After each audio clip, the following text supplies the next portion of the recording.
وہ عورتیں بڑی شان سے اسٹیٹس لگائیں گی کہ محرم میں تاجیوں کے سامنے ڈھول بجانا جائز نہیں، کیا تمہارا باپ مرے گا جب بھی بجاؤ گے؟ تو باپ میں اور حسین علیہ السلام میں فرق ہے۔ ہمارا باپ کا باپ وہ نہیں جو حسین کا باپ ہے، ہمارے باپ کا نانا وہ نہیں جو حسین کا نانا ہے، ہمارے باپ کی ماں وہ نہیں جو حسین کی ماں ہے۔ اور حقیقت اعلان کی ضرورت پڑی تو ہم اپنے باپ کی لاشی پہ بھی ڈھول بجا دیں گے کہ حسین کا غلام آ رہا ہے، خبردار ہو جاؤ۔ ہم اپنے لاشے پہ اپنی میت کے بعد بھی ڈھول بجوا دیں گے کہ خبردار ہو جاؤ، حسین کا غلام کا جنازہ اٹھا چلا آ رہا ہے۔ اس ڈھول پہ اعتراض کرنے والے ان زکوٰۃ خور فطرہ خور مولویوں کو، شکم پرور مولویوں کو اپنا سردار بنا کر ان سے دلیلیں لے کر بڑے بھونکنا شروع کر دیتے ہیں، اور خود معاشرے میں نظر نہیں ڈالتے کہ جو وہ کر رہے ہیں کتنے بڑے بڑے گناہ اور کتنے بڑے بڑے ظلم سرزد کر رہے ہیں۔ خیر، ہمیں تو اپنی بات کرنی ہے۔ ماہ ذوالحجہ شروع ہوتا ہے، قربانی کی تیاریاں ہوتی ہیں،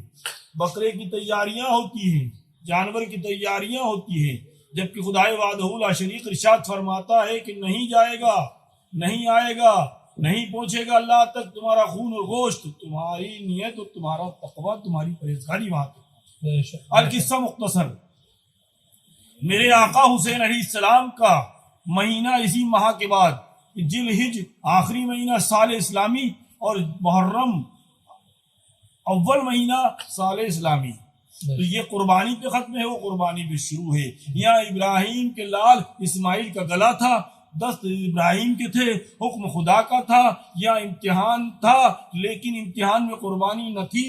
یہاں دمبا آ گیا تھا، وہ فاطمہ کے لال تھے، یزید پلید نے شبر اور خوبی کو لگا رکھا تھا، وہ خاندان علی کا تھا۔ اللہ اکبر اللہ اکبر، وہ چھریاں شبر کی چل رہی تھی لیکن گلے حسین اور آل حسین کے کٹ رہے۔ بے شک۔ ایک دلیل اور دیتے ہیں کہ جب سر کٹ کے گیا، کوفہ جا رہا تھا تو ڈھول بجا کر یزید دنیا کو بتا رہا تھا معاذ اللہ ثم معاذ اللہ استغفر اللہ کہ حسین ہار گئے، یزید جیت گیا۔ نہ تو یزید کل جیتا تھا، نہ یزید آج جیتے گا، اور نہ یزید روز قیامت تک جیتے گا۔ یزید فی النار ہو گیا، مٹ گیا، حسین کل بھی باقی تھے، آج بھی باقی ہے، روز قیامت تک باقی۔ بے شک بے شک، سبحان اللہ۔ دلیل دی جاتی ہے تو ہر عمل پر نیت کا دار و مدار ہے۔ آقا کی حدیث ہے کہ جو تمہاری نیت ہے اور جو تم عمل کر رہے ہو تو نیت کے تحت تمہیں اس عمل کا اجر ملے گا۔ تو یزید سے جا کر پوچھو، تمہارے باپ سے جا کر پوچھو، تمہارے دادا سے جا کر پوچھو، تمہارے پردادا سے جا کر پوچھو کہ اس نے وہ ڈھول کیوں بجوایا تھا۔ اس کی ڈھول بجنے کی نیت یہ تھی کہ آل پیغمبر سے دشمنی تھی، من ماتا بغض آل محمدی ماتا کافر۔ وہ دشمنی اہل بیت میں ڈھول بجا رہا تھا، ہم محبت اہل بیت میں ڈھول بجا رہے ہیں، ماتم کے لیے نہیں، غم کے لیے نہیں، بلکہ ان مخالفین مولویوں کو، ان یزیدیوں کو، ان خولی اور شمر کے پیروکاروں کو، یزید کے قانون پہ عمل کرنے والوں کو، یزید کی پیروی کرنے والوں کو، اور ان چڑنے والوں کو پنجتن سے، ان چڑنے والوں کو حسین علیہ السلام سے، ان چڑنے والوں تاجیوں سے اور تاجیے داروں سے چڑھنے والوں کے لیے اعلان کرتے ہیں کہ دیکھ پھر سے حسین کا مہینہ آ گیا،